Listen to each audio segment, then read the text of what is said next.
Do you ever wake up in the morning and say to yourself, what in the world is going on? The whole place went to hell in a handbag and you don't even own a handbag.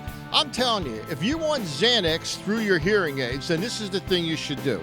You should listen to the Randi Lupo Show because she covers everything from comedians to writers and everything in between.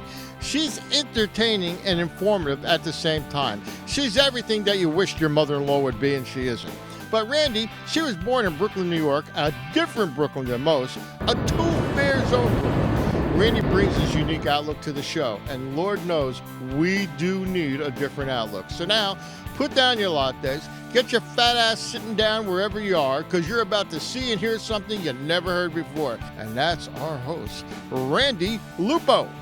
Hi, everyone. Today in studio, we have Doc Dalton. Thank you for coming today. Thanks for having me. I appreciate it very, very much. Now, Doc Dalton, you have your own show called That's the Beauty of It All. Yes, I do. On the radio. Now, let me ask you, what is the topic of your show? The show is basically spiritual in nature. We deal with, or talk to rather, to a lot of mediums, psychics, healers, people that get messages from angels, Native Americans, things. We cover a really wide range of topics and people. Very interesting. They talk about, past lives. They talk about crossing over, what happens on the other side, things of that nature. So every week it's a little different, and every week we have somebody that's just a little bit different than the week before. Wow, I find things like that fascinating. Yeah. Let me ask you something. Have you had your own psychic experiences? Do you feel you're psychic, or have you spoken to psychics? I feel I'm a little bit. I'm on a scale of 1 to 10. I'm a 1.5. I mean, little things that have happened. We do have things going on in our home, and we've had people come in to do cleansings and things of that nature. As far as speaking with the psychics, I've become really good friends with some of them, and very, very nice people, very interesting people. Diana Harris from up in the Massachusetts area, wonderful, wonderful lady. June Kingsley, Marshall Kingsley from New Jersey. Great lady, told me a lot of information. I went to her. She does past life experiences. Mm-hmm. Allison Hayes is a psychic that was named the #1 psychic in the country for 2011 and 2012. And she has an office up here in New York City, but she's based out of Asheville, North Carolina. Wonderful person. Her and I are connected really tight, from, she claims from a previous life. It's a really crazy and wild thing, but it was interesting, and I think great person, though. Very great person. Now, do you feel like you're connected to her? Did something happen between the two of you that gave you that distinct feeling that you were connected? Is there something she said to you that really rang true? I was doing a show. I was doing another show before this. It was a blues show. And we talked about having a psychic on every, 5 or 6 weeks, and I said that I would find one. And I was looking through the internet and came across her and seen her picture and got very emotional when I seen her picture, and I couldn't understand why. It happened 4 or 5 times. The following weekend, I went to a spiritual shop, and as I was walking out the door, I grabbed a magazine that's called The Realm, Psychic Realm, yes. And I grabbed the magazine, and one of the things that happened was when I opened the magazine, when I never looked at the front cover, but there her picture was on the front cover. She was, the whole front cover, and my wife kind of looked at me, and I told her what was going on. And I got in touch with her, asked her if she wanted to be on my show, and she said yes. And we were supposed to do a reading, and it got canceled twice. And she promised me that she was busy, that she had to reschedule, and we did the reading on Easter Sunday. That's how we planned it. Really? We would do the reading on Easter Sunday. And during that reading, she had told me specific things that I had done in the last month, right to a T, including the day before. And she said, and she was in North Carolina, and she said to me that while doing this, she felt that she was seeing my mother, and she told me some specific things about my mother. My mother happened to pass away years before. Told me specific things that nobody knew. And then said to me, I'm looking at your mother right now, and she has her index finger over her ear pulling down like this. Right. And what did that mean to you? And she said, she's telling me that she heard you when you were standing by the side of her bed when she was getting ready to die. And you happened to have left for just a short period of time, and she died while you were gone. And you felt guilty about this. And it was true. I felt guilty for many years. And she says, and I feel that your mother purposely had our last two setups, our last two meeting dates canceled because today was a specific day that she wanted us to have the meeting. Was there any besides her? She said to me, Easter was your mother's favorite day, which was true. Right. Which was true. But she said something else happened on Easter because your mother wanted to have it on Easter because it would validate. And I said to her, yes, my mother died on Easter Sunday 14 years before that. That's unbelievable. And then she told me about another friend of hers who had passed, who said to her that shortly she would be meeting somebody that she and he knew from a previous life. And she was describing him and what he said, and it sounded exactly like me. And she said to him, she said to me, he died on a specific day. He died on purpose on this day. He was dying. He was sick, and he waited to this day so there would be a type of validation. And the day he died was on May 15th, and that's my birthday.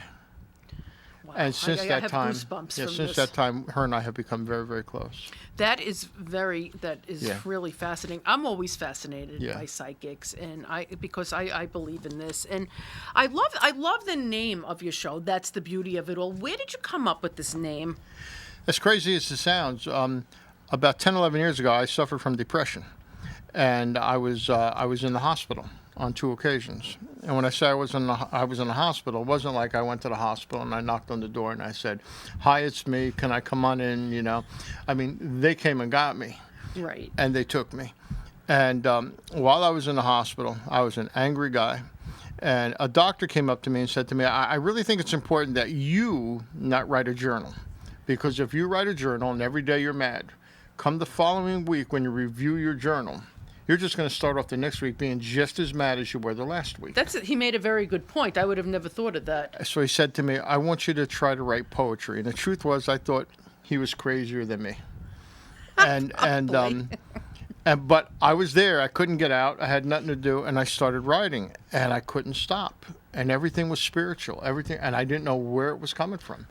And people in the hospital, doctors and the nurses were coming up. In fact, the nurses were on strike at that time, and there was nurses there from Kansas City. Yes. And they were saying, could you write another poem? Could you write another poem? Can you write another poem? And it had to be after I left the hospital. It was about a 2.5 year period that I stayed in touch with these nurses because I was sending them poems. They were asking me for stuff. I had pastors asking me for things. And but the first poem I wrote was "That's the Beauty of It All." Can you read that for us? Sure. You sure you want me to do this? Of course, Okay. I want you to. Actually, you have to. All right, here we go. Did you ever take the time to see all the things life can truly be? Like the colors of the leaves during the fall? Well, that's the beauty of it all. Like stars that shine throughout the night, diamonds in the sky sparkling so bright, to watch a shooting star as it falls. Well, that's the beauty of it all. Like standing on the edge of a cliff and witness for miles God's beautiful gifts, standing so high and feeling so tall. Well, that's the beauty of it all. Taking a walk along the ocean shore, listening to the waves crashing with such a mighty roar. It's a feeling like none you've ever had before. Well, that's the beauty of it all. Taking time out of your busy day to share your love with your family in so many ways and make it known that you love them all. Well, that's the beauty of it all. Taking a moment to just say a prayer, thanking the Lord because you know that He cares for keeping you on the right path and not letting you fall. Well, that's the beauty of it all. So now is the time to sit and wonder, to understand what life has to offer. And if you really have learned from it all, then, my friend, you have truly found that that's the beauty of it all. I love that. And I end the show with that. I really love that. Now, did you ever write poetry before your hospitalization? No. So this just came to you? Right. Now, did you write other poems as well? Right now I have about 167 poems, and it's been pretty good. I've had people call me and ask me, can they read them in church? I have pastors from North Carolina and South Carolina ask me, could they read some of them in church? I've been published in, it's a magazine called Poetry Magazine based out of Chicago. It's a national magazine. So can people get these magazines? Could they I'm get sure that if they copies? go Are on they the online? websites, yeah. Pivot Point magazine, I was in Christian Motorsports Illustrated, and I have a poetry website that they can go to. It's called Spoken Words of Doc Dalton.com, and they can go there. But it's been an adventure. That's really I love to hear about things like this. My understanding is that you're starting a church with another pastor. Well, it all started with a gentleman named Mike Gentile, who I'm friends with, who's a pastor, and I always felt that I was spiritual, but I wasn't religious. From a young age, did you feel this? I just didn't believe in a lot of stuff. I grew up Catholic, and I just didn't believe. And I always believed in God. I always believed in Jesus. I always believed in the hereafter, but I didn't believe all the craziness in between. And I always felt that there were so many people out there like myself who felt you didn't belong. Right. You didn't. You want to go to church. You want to do something. You just want to meet some people that are like-minded people. Of course. But you don't have a place to go because they'll make you feel guilty, by the way you are, the way you think, or something like that. And you go to a lot of churches and they have that fire and brimstone attitude, like you're going to hell and I'm going to myself. Like, no, I'm not. I don't need your help to get there. I can get there on my own. And I believe in healing. I believe in spiritual healing and stuff like that, and praying. So I had an idea for the open air church of prayer, where it was just the tiniest church you could imagine. It could be a small little room, just neat couple chairs, and people can come there and talk with other people, get prayed upon, get healed, and things of that nature. It's just a place to go and relax. No pressure, no donations, no, if you don't do this, you're going to hell. You don't do this. No, just a place, and bring coffee. And who could come to this church? Is there Anybody. A certain denomination? Or no, anybody. Anybody can come to the church. Everybody's welcome. Everybody's welcome. It don't matter if you're Catholic, Christian, Jewish, Muslim, Buddhist. It don't matter. You're all welcome. That's fantastic. Yeah, absolutely. I think it's a cool idea. Yeah, so that's our plans right now. I think that's a wonderful thing. I think people need a place like this where they Right. do feel they could belong and be part of something. Absolutely. So you could even come. Even me? Even you. Nobody would have me. No, well, we'd thank have you. I'd have you. I would love to come. Yeah, I absolutely. would actually really like that. Absolutely. That would be great. I see here that you've wrote a book called Stop Being Stuck on Stupid. Yeah, I did. Now, what is this about, and what prompted you to write this book, Stop Being Stuck on Stupid? I was sitting with some people, and a conversation started, and some of the people are very negative, and they say, "Oh, this one can't do this, and this one can't do that," and I kept listening. I kept thinking to myself, like, nobody would want to do anything because they're just so negative. Why would you listen to somebody like that? And jokingly, I made a comment about, somebody said to me, you should write a negative poem. And I says, well, I could. And I says, maybe I should write a book. I went like that. And they said to me, being real, come on, get real. You can't write a book. And the moment that was said, I knew I was going to write the book. And I just thought I really thought they were stupid. They weren't. So it's almost like they were almost challenging you. You almost felt like... And I said, well, I have to think of a title now. I didn't write the book, but I have to think of a title. And I was riding in the car, and I was listening to Don Imus, and he made a comment and said, oh, you got to stop being stuck on stupid. And I went, that's the book. That's the book. And Don Imus, isn't he that nappy-headed hoe? I don't know. He's welcome to the church, too. You sure? And... So I said, yeah, I got to write this book, and I wrote it, and it's a little spiritual. It just has Doc's way of introducing God.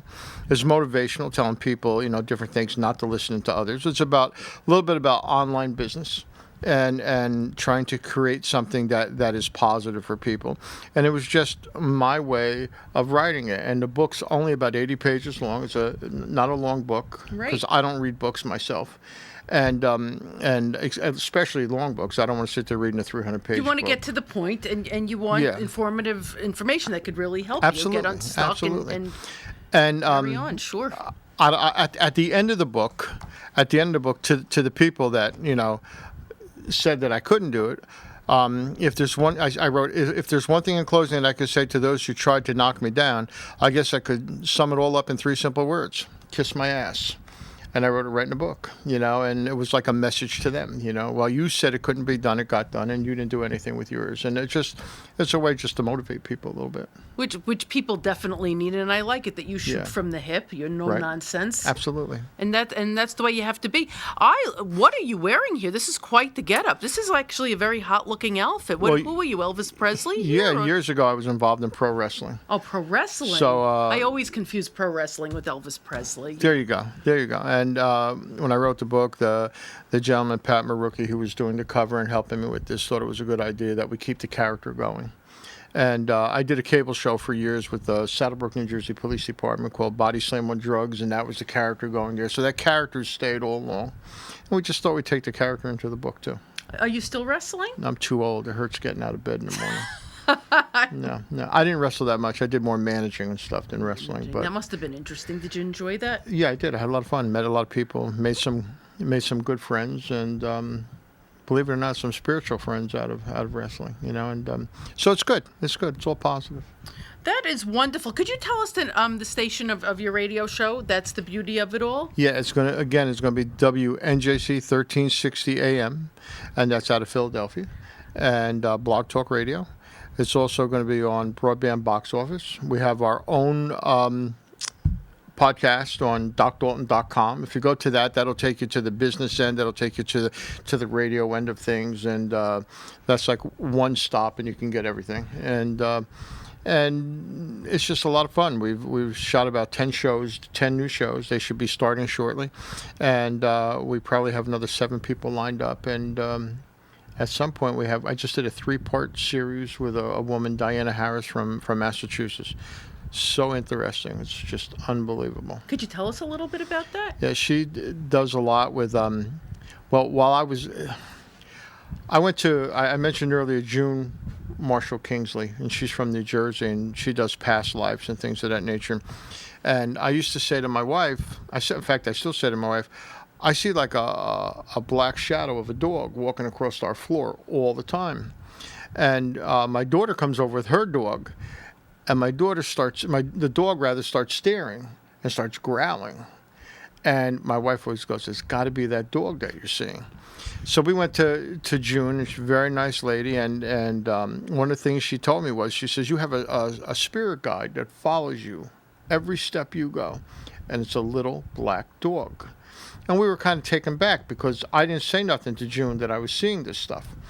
And so while I was doing this interview with Diana Harris, she stopped in the middle of the interview and said, "I can ask you a question. What's the story with the black dog?" And I says, "Well, what are you talking about?" She said, "Because I'm sitting here, and right across my wall, I could see the black dog walking in your house." Really? And I said, "Really?" And she says, "That dog's always by your side." And then she followed up by saying, "But what's the other dog in your house?" And that's my daughter's dog, who's really growling every time he sees it. And she's telling me all these things that are happening in the house that I never mentioned to her. And just interesting stuff. She talks about crossing over in spirits and choosing your way to come here and your path to come here. And it's amazing some of the things you're told. And there's charlatans out there too. But if you find the right one. How do you know the difference between the real deal and a charlatan? I just think it's gut instinct. That if you're sitting with somebody and they're not telling you a thing, they're not telling you anything, there's a good chance they're charlatan. Now, do you feel, as you said earlier, if they tell you things about your past that are dead on, does that give you more hope that, well, this person really knows what they're saying because they got my past right? Well, like June, for example, told me that I chose because I'm adopted, I chose my parents, right, and I chose my path to come here, and that my path was definite with the Delaware River. That I only had 2 or 3 years that I had to stay by the river to more or less get it out of my system, whatever the reason was. Now, I'm adopted. I was born in New York City. My parents were my father was from New Jersey. My mother was from a town called Morrisville, Pennsylvania, right, which is between Trenton and Morrisville, and smack in the middle is the Delaware River. And my grandmother probably grew up 50 yards. Her house was 50 yards from the Delaware River. And I was a little kid. I was always down that river throwing rocks and playing around like a kid, But the point was, how would she know that? and strange. Nice. It but is. strange. It's a good strange. It's Absolutely. a good strange. Absolutely. I'm gonna have to try some of these people out. This I'll is fantastic. give you the numbers right and away. I can't. And I'm looking forward to hearing more of your show. That's the beauty of it all. Thank you. And thank you so much for joining us today. Hey, listen, my pleasure. I hope you'll come back. Anytime. Thank you. I won't leave. That would be great. Maybe you could give me a psychic reading, or get Absolutely. me in touch with someone who can. Absolutely. Thank you. Thank you, Doc Dalton. Yeah, thank you. I appreciate it very much. See you soon. You're the best. Hey everybody, thanks for watching the Randi Lupo Show. Thanks for checking out the show. Be sure to follow Randi on Twitter at Randi Lupo. Visit her website at randilupo.com. Thanks to Broadband Box Office and VK Media. Have a great evening.